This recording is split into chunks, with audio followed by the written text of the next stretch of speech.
10 razones para guardar el sábado. Razón 1. Génesis 2, 2-3. Dios terminó en el día séptimo la obra que hizo, y en ese día reposó de toda su obra. Y Dios bendijo el día séptimo, y lo santificó, porque en ese día reposó de toda su obra. Génesis 2, 2-3. La tierra había sido creada. Todo cuanto fue planeado estaba hecho exactamente como Dios lo deseó, con un propósito específico, tamaño y figura. La Sagrada Escritura dice que después que completó la creación Dios reposó de todo el trabajo que había hecho. En este contexto, reposar no significa que Dios haya estado cansado. La palabra hebrea sabbat igual a sábado igual a reposo, significa parar o cesar no debido a cansancio sino que el ciclo de trabajo ha terminado. Después de haber terminado su trabajo Dios bendijo el séptimo día y lo santificó porque en ese día Él dejó de crear. Desde aquel momento la santidad del sábado no ha cambiado porque Dios no cambia, como Santiago 1:17 dice. Toda buena dádiva y todo don perfecto descienden de lo alto, del Padre de las luces, en quien no hay cambio ni sombra de variación. Si las palabras de Santiago son aceptadas, entonces se debe aceptar que Dios nunca ha removido la santidad del sábado. Aún más, estas palabras de Santiago están fuertemente apoyadas por Dios quien a través de Malaquías 3:6. Hijos de Jacob, yo soy el Señor, y no cambio. Por eso ustedes no han sido consumidos. Así, puesto que Dios no cambia, la santidad del sábado continúa invariable hoy en día. Razón 2. Éxodo 28. Te acordarás del día de reposo, y lo santificarás. Ningún otro mandamiento sino el cuarto comienza con la palabra te acordarás. Dios reposó en el séptimo día y ordena a su pueblo reposarlo también y santificarlo. No hay registro en la Escritura que diga que mientras estuvo en esclavitud Israel haya guardado el sábado. La razón es obvia, esclavitud significa que Israel obedecía la voluntad de Faraón, pero después que la esclavitud terminó empezaron a guardarlo tal como Éxodo 16:23 declara. Y él les dijo, esto es lo que ha dicho el Señor. Mañana es el santo día de reposo, el reposo consagrado al Señor. Cuezan hoy lo que tengan que cocer, y cocinen hoy lo que tengan que cocinar. Todo lo que les sobre, guárdenlo para mañana. Por el modo en que Moisés dice estas palabras claramente sugiere que Israel conocía que el sábado debía ser guardado. Al poco tiempo de haber salido de la esclavitud Dios hizo el pacto del Sinaí con ellos y la observancia del sábado ocupó el cuarto mandamiento. Asimismo, no hay registros de que Abraham, Isaac y Jacob, bisabuelo, abuelo y padre de Israel, hayan guardado el sábado. Sin embargo, la ausencia de un verso específico que lo diga de ninguna manera significa que ellos no lo hayan guardado. En 2 veces Dios testifica de la fidelidad de Abraham diciendo: porque Abraham escuchó mi voz, y guardó mis preceptos, mis mandamientos, mis estatutos y mis leyes. Génesis 26:5. Yo sé que Él ordenará a sus hijos y a sus descendientes que sigan el camino del Señor, y que sean justos y rectos, para que el Señor cumpla en Abraham su promesa. Génesis 18:19. En estos 2 versos Dios claramente testifica que Abraham y sus descendientes guardaron todos sus preceptos, mandamientos, estatutos y leyes. Esto significa que el sábado fue guardado por los patriarcas sin interrupción. Si Dios testifica que ellos guardaron sus preceptos, mandamientos, estatutos y leyes, podría haber sido posible que lo obedecieron todo menos la observancia del sábado. Realmente no, el sentido común que poseemos nos conduce a pensar correctamente en el sentido de que el sábado estaba incluido. Razón 3. Mateo 24:20. Orad, pues, que vuestra huida no sea en invierno ni en sábado. Algunas veces se argumenta que la observancia del sábado terminó cuando Cristo fue crucificado. Se dice que a partir de ese momento nadie está obligado a guardar el sábado. Sin embargo, aunque muchas personas imaginan tal cosa, no hay ninguna evidencia en los escritos apostólicos que apoyen tal imaginación. Al contrario, Mateo 24:20 informa que el sábado continuó siendo observado por los discípulos después que nuestro Señor fue crucificado y aún después de su resurrección. Póngase atención a lo siguiente: la crucifixión ocurrió en el año 30, mientras que la huida de Jerusalén a la cual el Señor se refiere ocurrió en el año 70, o sea, 40 años más tarde. Sí, como la idea popular dice que la observancia del sábado terminó cuando Cristo fue crucificado, ¿con qué propósito les recomendó el Señor a los suyos orar para que la huida de Jerusalén no ocurriera en sábado? Como se puede mirar, la creencia popular carece de razón. La ley de Dios no prohíbe huir o caminar en sábado. Fue la tradición de las autoridades israelitas la que estableció el camino de un sábado, Hechos 1:12, pero la tradición carece de valor ante los ojos de Dios, de ahí que huir en sábado no era transgresión. Con todo, el significado tiene que ver más con la obediencia a la voluntad de Dios que con el miedo a la muerte. Ellos conocían muy bien las palabras de Isaías 58, 13-14a, si retrajeres del sábado tu pie, de hacer tu voluntad en mi día santo, y al sábado llamares delicias, santo, glorioso de Jehová, y lo venerares, no haciendo tus caminos, ni buscando tu voluntad, ni hablando tus palabras, entonces te deleitarás en Jehová. Esta es la verdadera razón por la cual nuestro Señor les recomendó no tener que huir en el día sábado, puesto que el día está dedicado a honrar la voluntad de Dios.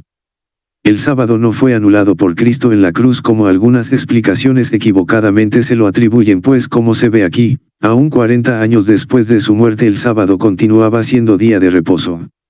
Razón 4. La observancia del sábado continúa. Y no habrá ninguna orden de permanecer inactivo durante un día de descanso, al que perpetuamente guarda el sábado. San Ireneo, obispo de León. 130-202 DC. Aprox. The Demonstration of the Apostolic Preaching. P. 94. Christian Classic City Library. Ireneo fue obispo de León, Francia, por el año 130-202 aproximadamente. Algunos de sus escritos estuvieron dedicados a combatir la herejía gnóstica. En otro de sus escritos, La demostración de la predicación apostólica, página 94, claramente dice que a quien guarda el sábado no es necesario ordenarle que lo guarde.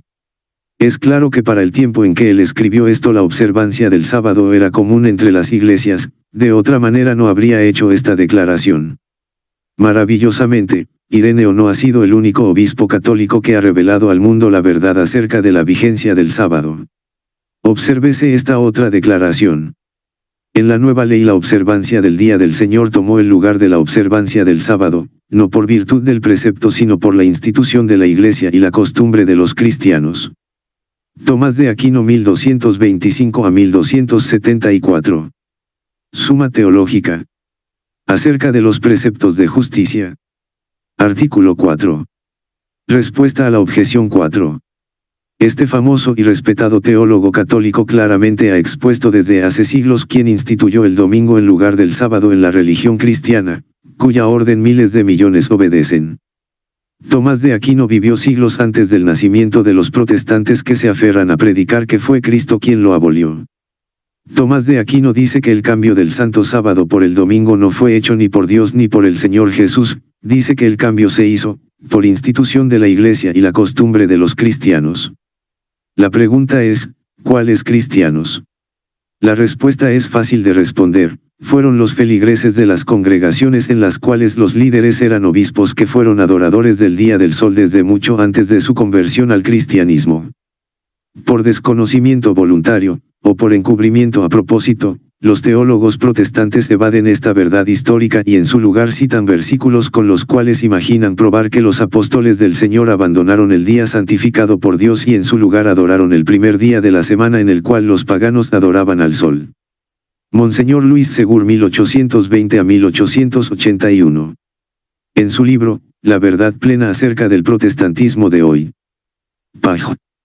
213, dice. Vale la pena recordar que esta observancia del domingo, en el que, después de todo, en esto consiste el culto protestante, no solo no tiene ningún fundamento en la Biblia, sino que está en contradicción flagrante con la letra, que ordena reposo en día de reposo, que es sábado.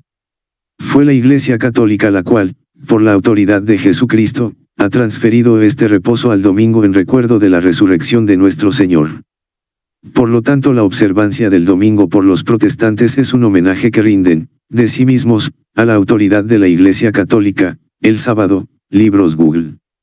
La Iglesia Católica, desde hace siglos, se ha declarado ser representante de Cristo en la tierra, esa es la razón por la cual valida su decisión de establecer que el cristianismo guarde el primer día de la semana en vez del sábado, ante lo cual el protestantismo alegremente obedece y distorsiona las escrituras para dar a entender que fue Cristo, o sus apóstoles, quienes llevaron a cabo tal cambio. Lo cierto es que basta con leer las declaraciones de renombrados teólogos católicos para conocer la verdad. Esa verdad es que en la Biblia el único día de guardar es el sábado. Hay más citas como estas de teólogos católicos y protestantes que confirman lo dicho por Tomás de Aquino, pero a falta de espacio, basten estas presentadas. Razón 5. Sábado es el séptimo día de la semana. Mateo 28, 1. Y la víspera de sábado, que amanece para el primer día de la semana, vino María Magdalena, y la otra María, a ver el sepulcro. La teología cristiana dice que el sábado cristiano, o reposo cristiano, es el primer día de la semana comúnmente llamado domingo. El argumento se basa en la manipulación de significado. Es verdad que en la lengua hebrea sábado significa reposo, sin embargo, Dios aplicó ese nombre al séptimo día de la semana, Génesis 2:3, y ningún hombre tiene autoridad para quitarle la santidad al sábado y aplicarlo a otro día. De esto surge la iniciativa de decir que el primer día de la semana, comúnmente llamado domingo, es el sábado de los cristianos. Póngase atención a las palabras de Mateo 28, 1 y se notará que él identifica al sábado como todos los escritores de la Biblia lo hacen, e identifica al primer día de la semana sin otorgarle el significado que muchos le dan. Mateo invalida cualquier intento de aplicar el término reposo, sábado, al primer día de la semana. Ningún apóstol del Señor conoció jamás que el día dedicado por los paganos a la adoración del sol fuera conocido como sábado cristiano. Póngase atención que Mateo dice que el séptimo día de la semana se llama sábado, en cambio al siguiente simplemente se le llama primer día de la semana. Razón 6. Colosenses 2:16. Por tanto, nadie os juzgue en comida, o en bebida, o en parte de día de fiesta, o de nueva luna, o de sábados. Este texto es usado para asegurar que después de la muerte de nuestro Señor, el sábado, séptimo día de la semana, perdió su valor como día de reposo para los cristianos. La pregunta es, ¿está diciendo Pablo que el día que Dios bendijo y santificó en Génesis 2:3 perdió su valor? Se debe recordar lo dicho arriba en el sentido de que Santiago dice que Dios no cambia, y Dios mismo lo confirma por el profeta. Pero si Pablo hablara aquí del séptimo día de la semana, entonces la Biblia se contradiría. Se contradicen los siervos de Dios, de ninguna manera, pues Pablo no se refiere al sábado séptimo día de la semana. La causa por la cual se incurre en el error de imaginar que en este texto Pablo se refiere al sábado se debe a la falta de conocimiento de lo que fueron las fiestas dadas por Dios a Israel. Obsérvense las siguientes citas en donde se mencionan los sábados. Y para ofrecer todos los holocaustos a Jehová los sábados, nuevas lunas, y solemnidades, por la cuenta y forma que tenían, continuamente delante de Jehová. 1 Crónicas 23:31. Para que ofreciesen cada cosa en su día, conforme al mandamiento de Moisés, en los sábados, en las nuevas lunas, y en las solemnidades, 3 veces en el año, a saber, en la fiesta de los panes ácimos, en la fiesta de las semanas, y en la fiesta de las cabañas. 2 Crónicas 8:13. Y santificad mis sábados, y sean por señal entre mí y vosotros, para que sepáis que yo soy Jehová vuestro Dios. Ezequiel 20:20. En estos 3 versos, y en 27 más, el término usado es plural, es decir, sábados. Esto no es simple coincidencia, sino que el Altísimo los menciona en unión con las fiestas que le dio a Israel. Ahora obsérvese que en los siguientes versos se usa el singular, es decir, sábado. 6 días se hará obra, mas el día séptimo os será santo, sábado de reposo a Jehová, cualquiera que en él hiciere obra, morirá. Éxodo 35:2. Sucedió pues, que cuando iba oscureciendo a las puertas de Jerusalén antes del sábado, dije que se cerrasen las puertas, y ordené que no las abriesen hasta después del sábado, y puse a las puertas algunos de mis criados, para que en día de sábado no entrasen carga. Nehemías 13:19. Y el holocausto que el príncipe ofrecerá a Jehová el día del sábado, será 6 corderos sin defecto, y un carnero sin tacha. Ezequiel 46:4. En estos 3 versos y en 50 más es mencionado el séptimo día de la semana. Por lo general sábados, plural, se refieren a los días festivos del calendario que Dios dio a los israelitas. Estos días significaban para ellos lo que significan para el mundo de hoy los días de asueto. Esos días de asueto caían en cualquier día de la semana. Generalmente cada fiesta tenía 1 o 2 sábados, asuetos. En cambio el día sábado, séptimo día de la semana, es fijo como su nombre lo indica. La Escritura testifica que el sábado nació en acabada la creación, en cambio los sábados nacieron después de que Israel se constituyó en pueblo de Dios. Poniendo atención a esta diferencia conduce a entender que Pablo no está diciendo que el reposo del séptimo día de la semana quedó obsoleto y que no debe ser guardado, puesto que como hombre entendido en las Escrituras conocía muy bien que Dios no toma decisiones para contradecirse a sí mismo. Más bien, esa idea de que Dios cambia de modo de pensar nace de la mente de los gentiles. Los sábados a los que Pablo hace referencia son, el primero y último días de la fiesta de panes sin levadura, Levítico 23, 6-8. Fiesta de las semanas, Levítico 23, 15-21. Fiesta de las trompetas, Levítico 23, 24. Día del perdón, Levítico 23, 32. Fiesta de las cabañas, Levítico 23, 35-36. Séptimo año sabático, Levítico 25, 4. El año del jubileo, Levítico 25, 4. Todos estos sábados estaban ligados al calendario festivo israelita, el cual debía ser obedecido exclusivamente en la tierra de Israel, teniendo como marco principal el templo en Jerusalén. Ese calendario era imposible de guardar por los gentiles y aún por los judíos, que fueron obligados a salir de su tierra a lugares muy lejanos. Los judaizantes creían que los gentiles convertidos al evangelio estaban obligados a reposarlos, para lo cual era necesario primero circuncidarlos, lo cual Pablo rechazó junto con los ancianos de la iglesia según Hechos 15:5. Pero algunos creyentes de la secta de los fariseos, que estaban allí, se opusieron a ellos y dijeron, es necesario circuncidarlos, y mandarles que cumplan con la ley de Moisés. Era contra estos judíos fariseos a los cuales Pablo se refiere al decir en Colosenses 2:16. Por tanto, nadie os juzgue en comida, o en bebida, o en parte de día de fiesta, o de nueva luna, o de sábados. El sábado, séptimo día de la semana, no es mencionado por Pablo como abolido, porque ese es el día que Dios reposó. Razón 7. Lucas 23:56. Y vueltas, aparejaron drogas aromáticas y ungüentos, y reposaron el sábado, conforme al mandamiento. Lucas está narrando lo que sucedió inmediatamente después de que el cuerpo del Señor fue puesto en la tumba.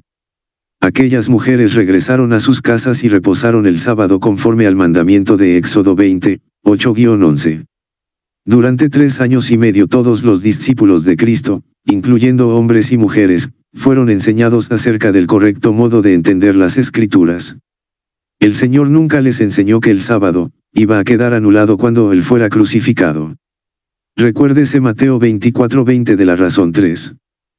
Por conocer ellos que tal anulación no se había producido es que Pablo, en Hebreos 4:4 lo menciona vigente, sin haber sufrido modificación o anulación. En cierto lugar se dice así del séptimo día, Dios reposó de todas sus obras en el séptimo día. Sus palabras no sugieren anulación sino vigencia. Jesucristo nunca les enseñó que venía a anular lo declarado en Génesis 2, 1-3, por tal razón las mujeres volvieron a sus casas y reposaron el sábado según manda el cuarto mandamiento. Afirmar, como algunas veces se hace hoy, que la observancia del sábado terminó con la muerte de Cristo en la cruz es simple suposición. Razón 8. Marcos 2, 23-28. Y aconteció que pasando él por los sembrados en sábado, sus discípulos andando comenzaron a arrancar espigas. Entonces los fariseos le dijeron, he aquí, ¿por qué hacen en sábado lo que no es lícito? Y él les dijo, ¿nunca leísteis qué hizo David cuando tuvo necesidad, y tuvo hambre, él y los que con él estaban, como entró en la casa de Dios, siendo Abiatar sumo pontífice, y comió los panes de la proposición, de los cuales no es lícito comer sino a los sacerdotes, y aun dio a los que con él estaban? También les dijo, el sábado por causa del hombre es hecho, no el hombre por causa del sábado. Así que el Hijo del Hombre es Señor aún del sábado. Es interesante comentar algunos aspectos de este texto. Primero, En la ley Dios permitió que la persona con hambre cortara de los cultivos para comer, como declara Deuteronomio 23, 24-25. Si entras en la viña de tu prójimo, podrás comer uvas hasta saciarte, pero no podrás llenar tu cesto. Si entras en el trigal de tu prójimo, podrás arrancar espigas con la mano, pero no podrás meter la hoz para cegar las espigas de tu prójimo. Al israelita le estaba permitido cortar trigo de cualquier propiedad ajena para saciar su hambre. En tal caso Dios no tomaba eso como robo. Segundo, ninguna parte de la ley dice que los israelitas debieran abstenerse de hacer eso en sábado, por lo tanto, ni los discípulos transgredieron la ley por cortar trigo para comer, ni el Señor la transgredió por permitírselos. Tercero, los que habían decretado que cortar espigas en sábado era pecado eran los escribas y los fariseos, porque la tradición por ellos establecida así lo declaraba, pero ante la ley la tradición judía era inservible y nula. Cuarto, eran los escribas y fariseos quienes, basándose en su tradición, acusaban al Señor de transgredir la ley del sábado. Quinto, penosamente, muchos hoy en día que profesan tener a Cristo como su Señor lo subestiman y se unen a los escribas y fariseos acusándolo de transgresor de la ley. Sexto, quienes acusan al Señor de ser transgresor de la ley, también tergiversan el sentido de sus palabras, pues afirman que al decir, el Hijo del Hombre es también Señor del sábado, está significando que por la autoridad que tiene está anulando el sábado, cuyo razonamiento carece de sentido. Sin embargo, con eso tratan de reforzar la idea de que Cristo anuló el sábado, aunque estas palabras de ninguna manera significan eso. Sus palabras solo significan que siendo el creador de todo junto al Padre, Colosenses 1:16, Él es Señor de todo lo creado incluyendo el sábado, por lo cual, Él sabía el modo correcto de reposarlo. Por otra parte, póngase atención a que el Señor dice que el sábado fue hecho por causa del hombre. Él no dice que el sábado fue hecho por causa de los judíos. La institución del sábado nació en Génesis 2, 1-3, es decir, unos 3000 años antes de que Israel naciera como nación. Hoy en día, ya sea por despecho o por desconocimiento, se habla del sábado judío, pero el Señor nunca enseñó semejante cosa. Más bien, cualquier sentimiento antagónico hacia el sábado ha nacido dentro del mundo cristiano gentil. La Iglesia de los Apóstoles nunca conoció la anulación del sábado nacida entre los gentiles después del siglo I de nuestra era. Razón 9. Romanos 14, 5-6. Uno distingue un día de otro día, otro juzga todos los días iguales, cada uno proceda según su propia opinión. El que celebra determinados días lo hace para honrar al Señor, y el que come de todo lo hace en honor del Señor, pues al comer da gracias a Dios, y el que no come de todo lo hace en honor del Señor, pues también da gracias a Dios. Biblia de Nieto. Algunas creencias imaginan que Pablo, en este texto, está dando libertad a los cristianos en Roma para que reposen ya fuera el sábado o el primer día de la semana según su preferencia. De esa manera, siguiendo sus preferencias, cada uno pudiera sentirse miembro del cuerpo de Cristo siguiendo su propio deseo. La creencia la afirman sobre las palabras de Pablo, dice, cada uno proceda según su propia opinión. V. 5. Pensar de esta manera equivale a decir que la anarquía imperaba en la Iglesia de Roma y que para evitar conflictos internos Pablo les sugiere que cada quien reposara en el día que prefiriera. Este modo de ver las palabras de Pablo tiene el propósito de rechazar el día de reposo ordenado por Dios para que sea la persona la que elija el día de reposo que desee. La verdad es que el apóstol no habla en este caso acerca de la observancia del día de reposo, sino de cuestiones alimentarias y de los días de ayuno tradicionales. Para corroborar puede leerse Romanos 14 a partir del verso 1 en adelante. Rom 14:1 reciban al que es débil en la fe, pero no para entrar en discusiones. Rom 14:2 algunos creen que está permitido comer de todo, pero hay otros, que son débiles y que solo comen legumbres. Rom 14:3 el que come de todo, no debe menospreciar al que no come ciertas cosas, y el que no come de todo, no debe juzgar al que come, porque Dios lo ha aceptado. Rom 14:4 ¿quién eres tú, para juzgar al criado ajeno? Si éste se mantiene firme o cae, es un asunto de su propio amo. Pero se mantendrá firme, porque el Señor es poderoso para mantenerlo así. Rom 14:5 algunos creen que ciertos días son más importantes que otros. Otros consideran que todos los días son iguales. Cada uno está plenamente convencido de su propio pensamiento.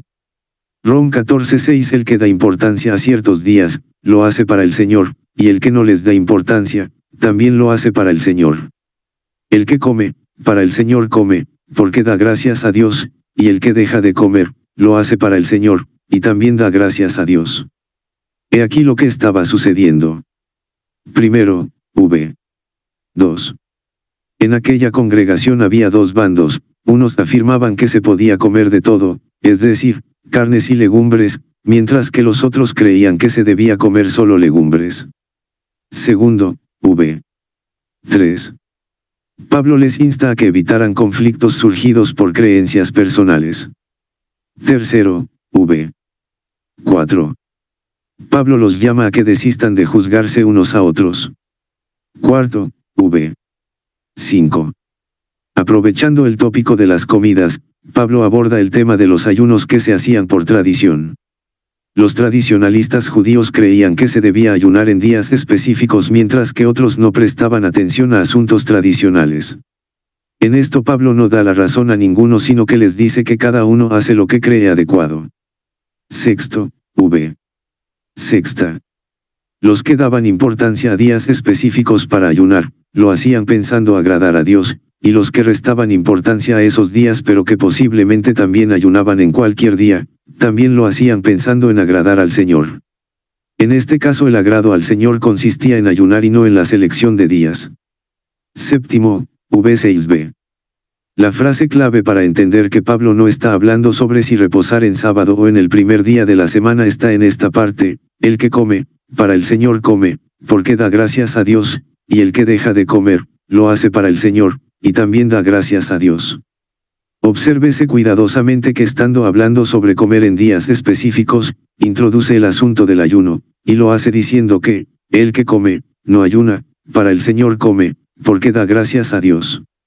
O sea que, el que come, aunque no respete días de ayuno tradicionales, da gracias al Señor por la bendición del alimento que le ha dado. En la otra parte, y el que deja de comer, lo hace para el Señor, y también da gracias a Dios. El que deja de comer es porque está en ayuno, y también agradece a Dios por sus bendiciones. Tradicionalmente los judíos habían establecido ayunar cada semana. Por ser de índole tradicional, según dice la Jewish Encyclopedia, Enciclopedia Judía, artículo ayuno y días de ayuno. Los días para ayunar, siendo bastantes, eran opcionales para cada persona. Este comentario está atestiguado por Lucas 18:12. Ayuno 2 veces a la semana, y doy la 10ª parte de todo lo que gano. Por ser los días de ayuno semanal solo tradición, unos miembros de la iglesia continuaban con esa costumbre mientras que otros la habían abandonado. Tal cosa había despertado intolerancia entre los dos bandos, el asunto carecía de valor, continuar con esa tradición no significaba obediencia a la ley, y abandonar la tradición no significaba transgresión a la misma. En resumen, Romanos 14, 5-6 no se refiere permisión de observar el día de reposo que uno quisiera sino a días de ayuno. Razón 10. Apocalipsis 1:10. Yo fui en el Espíritu en el día del Señor, y oí detrás de mí una gran voz como de trompeta.